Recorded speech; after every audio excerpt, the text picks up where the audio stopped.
Saya telah menentukan bahwa sesuatu yang paling benar diperbuat adalah menyesuaikan diri dengan jalan yang ditempuh oleh raja-raja bijaksana zaman dulu.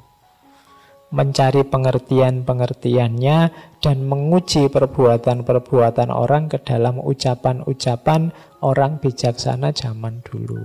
Jadi kalau kita mau nguji, mau ngecek kebenaran, jalan paling mudah adalah coba cocok ndak dengan kebijaksanaan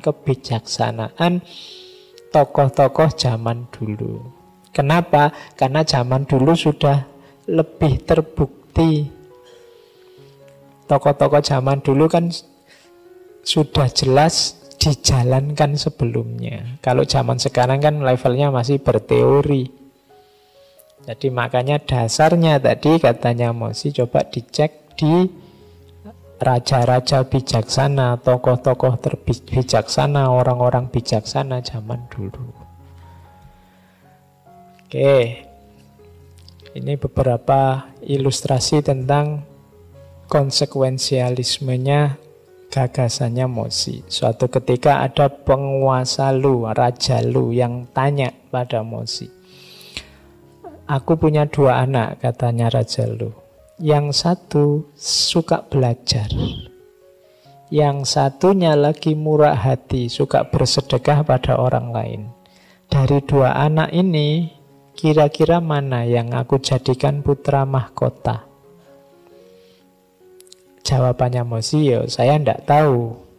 Mungkin yang mereka lakukan itu hanya untuk mendapatkan pujian atau balasan.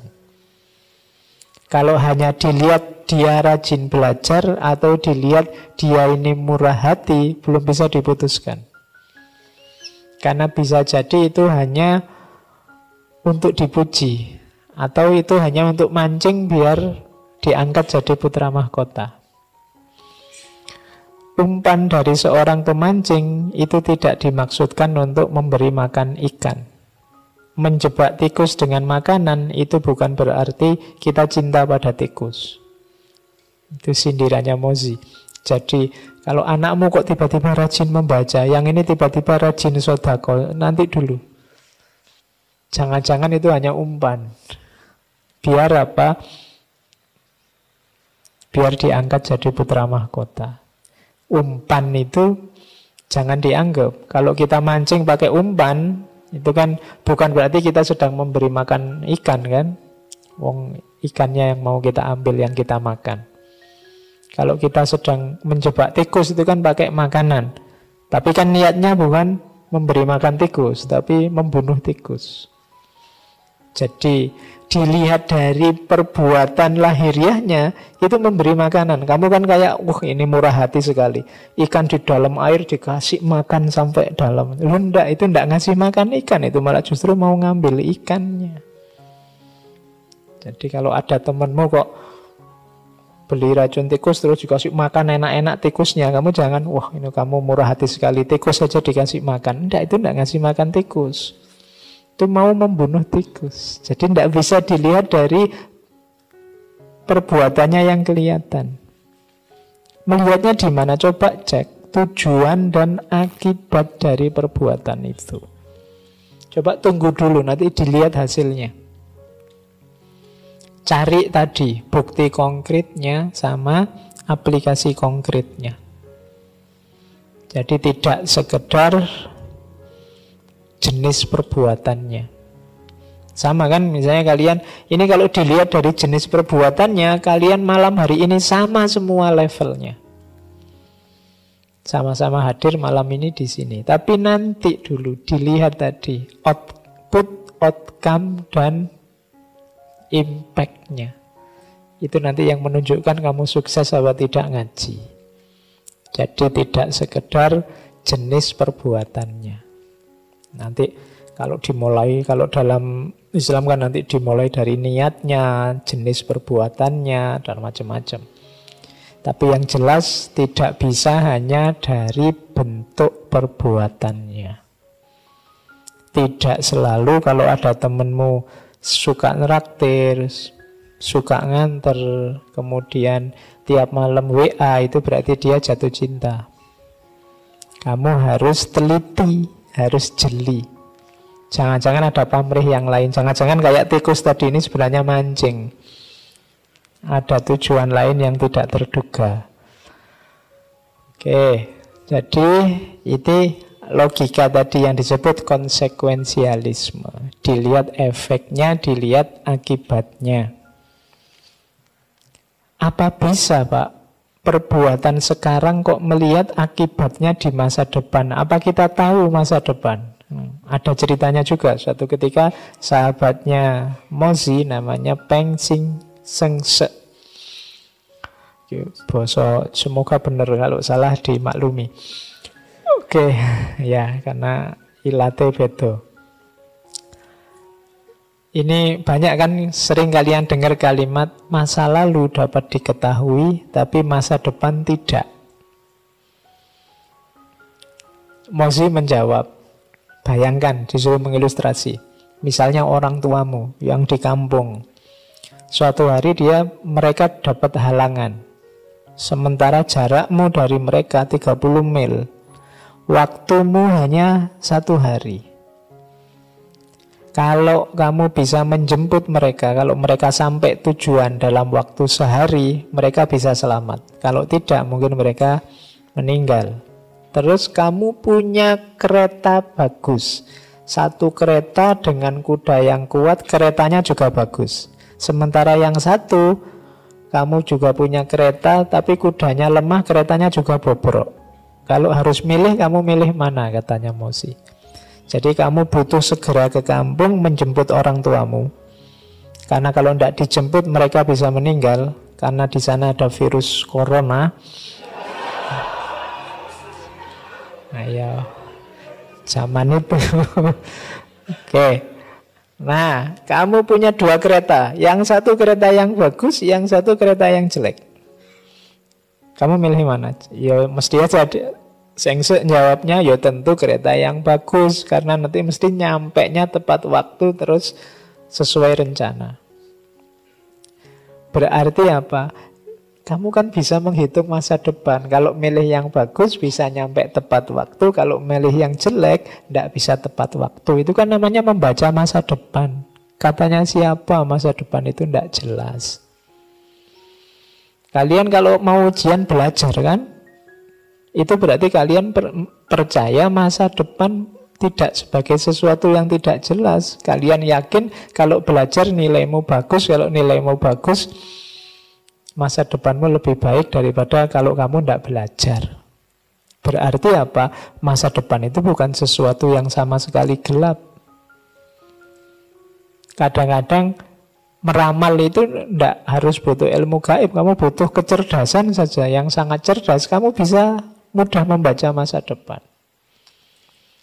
Misalnya ada temanmu masih pacaran, tiba-tiba nginep di hotel berdua.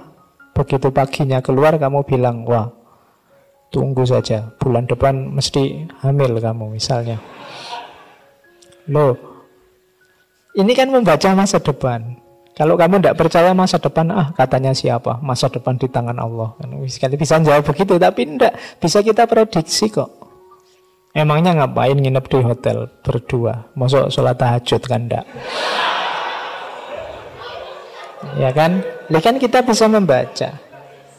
Jadi enggak lah, masa depan ya bisa dibaca. Katanya siapa? Hanya masa lalu yang kita ketahui, masa depan masih gelap. Ya, kita hidup punya harapan, merancang itu kan untuk masa depan. Berarti masa depan bisa dibaca sejak sekarang.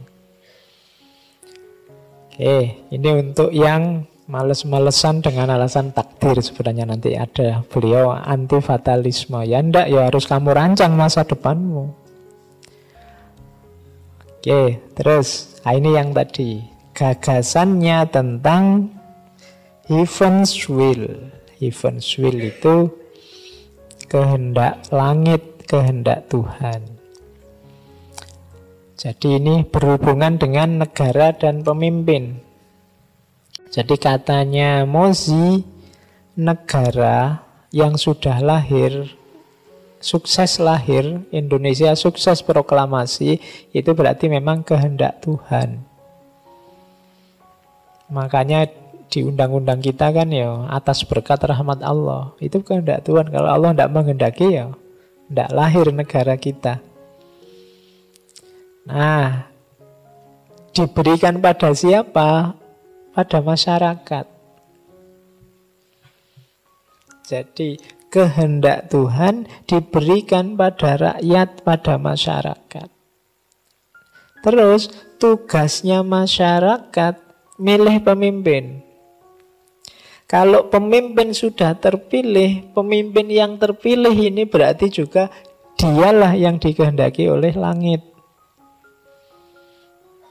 Nah, kalau pemimpin sudah terpilih, wong tadi kita sendiri yang milih, rakyat yang milih, tapi sukses siapa yang terpilih, itulah yang dikehendaki oleh langit. Kalau sudah terpilih dan dikehendaki oleh langit, ya harus kita patuhi. Jadi itu logika sederhana dari Mozi. Kan tadi pemimpin kita yang milih. Kalau sudah terpilih ya kita patuhi lah. Kalau kita yang milih kok tidak patuh lah, karepe piye? Pinginnya bagaimana? Kekuasaannya ya harus kita akui. Jadi kehendak Tuhan yang pertama di situ. Terus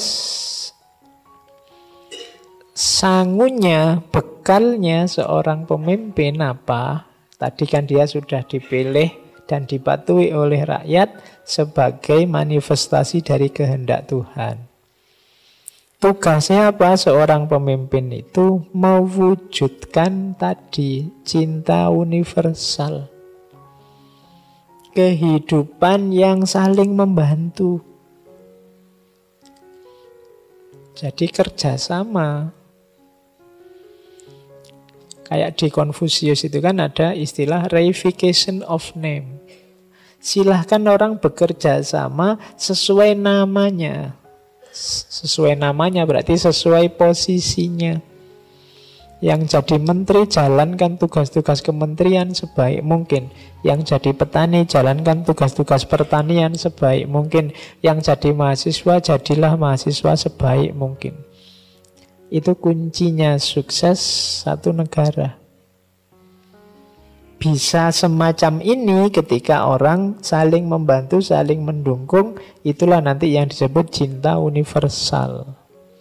Maka tugasnya pemimpin yang pertama, yang paling utama adalah mewujudkan cinta universal ini. Mewujudkan rakyat, mewujudkan manusia yang saling mencintai sesamanya. Jadi kunci pertama sebenarnya di sini. Jangan biarkan kita saling benci. Karena kunci suksesnya negara itu ya di cinta universal. Ketika kita saling mencintai. Jadi itu yang heaven's will tadi. Kehendak dari surga. Jadi negara itu kehendak dari surga. Untuk siapa? Untuk masyarakat. Yang kemudian masyarakat bertugas memilih pemimpin. Kalau pemimpinnya sudah terpilih berarti dialah yang dikehendaki oleh Tuhan, oleh langit. Tugas kita adalah patuh. Kalau tugas kita patuh, tugasnya pemimpin apa? Memimpin dengan mewujudkan cinta universal. Jadi ini beberapa poin-poin utama untuk pengelolaan negara.